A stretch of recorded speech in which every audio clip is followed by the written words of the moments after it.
The targeted operation this morning by members of the security forces was successful in that we recovered a AK-47 mini rifle.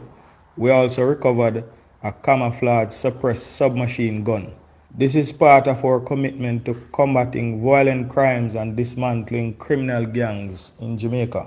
After the incident on February 26th with the fatal arrest of Peter Johnson, O.C. Jolo, we would have received several death threats against members of the security forces who were on duty that day. A premises connected to Johnson was searched this morning and the weapons were found.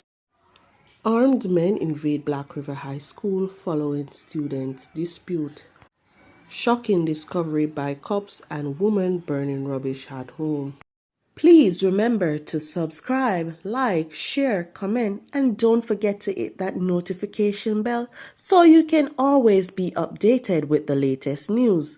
Now for the news in details. The Black River Police in St. Elizabeth have conducted a meeting with administrators at the Black River High School after two armed men invaded the school compound Tuesday morning, causing panic among students and staff. The news media was informed that sometime after 11, two students were involved in a dispute. One student left the school compound and returned with two armed men.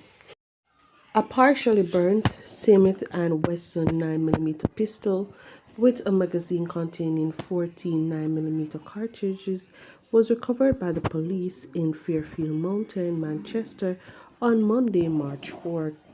Reports from Mandeville Police are that about 5 p.m., a woman was burning garbage at her home when she heard an explosion.